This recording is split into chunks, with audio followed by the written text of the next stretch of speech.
It's recording. Okay, hello. My name is Stella, and I am applying to be a spring retreat leader this year.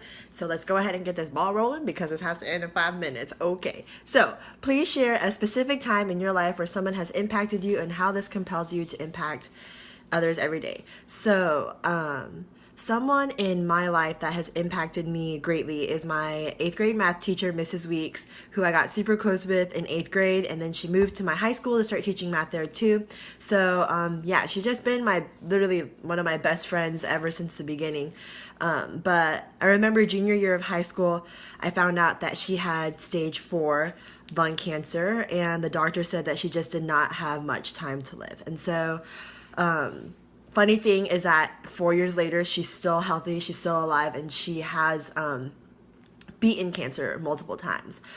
So to me, she just really inspires me because when she found out that news, she just started to live with so much more enthusiasm and started to love people harder and love people deeper, and she let go of all of her grudges. And so for me, it just made me realize that life is way too short and you don't know what would happen the next day. So grudges are so irrelevant, and that people just need to feel important and they need to feel loved. And even if it comes at the expense of me being hurt, it's totally worth it as long as that other person knows that they are special and they are needed.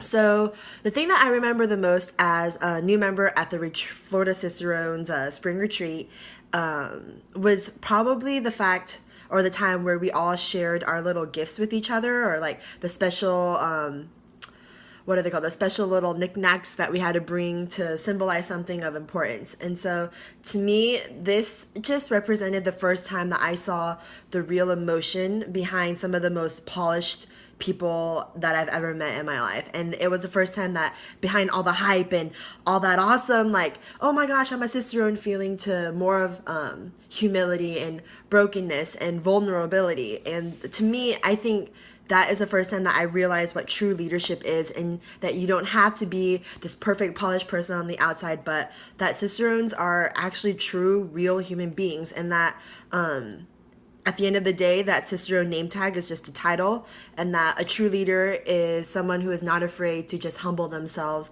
and admit that they are a real human as well. So my past experience with being in a group setting. Okay, so over summer, I got to lead a group of 10 girls over a local mission trip at my church. And I could just tell that there were some girls that are just very quiet and very shy and like a little standoffish. And so that was my goal, was to get them in the group and make them feel welcome, because I know that feeling of just feeling like you just don't belong automatically because everyone else is just vibing in the group and you're just not on that same wavelength, you know? So I made sure that that girl...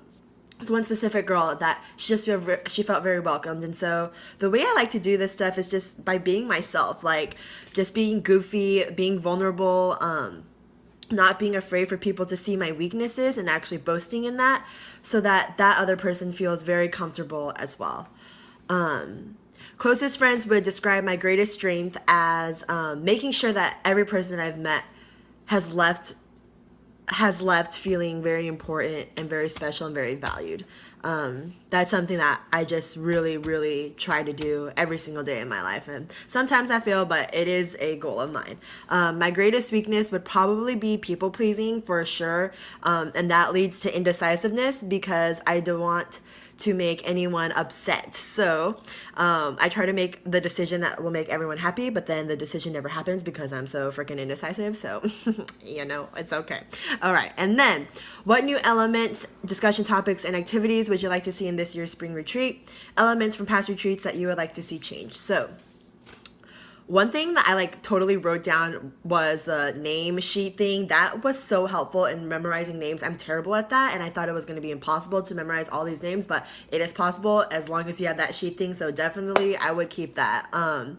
But another discussion topic would be how to make inclusivity a goal within Cicerones, and also what true leadership is, just kind of expanding on what I said earlier. I would like a lot of discussion topics on humility, just because I think many people, including myself, got very excited and hyped from last year's spring retreat, thinking, like I was the coolest person walking around Cicerones and blah, blah, blah, blah. But this year, I would really like to see the discussion and ideas of how to increase humility to be facilitated this year, because I think that will truly instill a change within Cicerones and a change within what a true leader is. So, yes, okay, I'm 10 seconds over, but thank you very much. Yes, bye.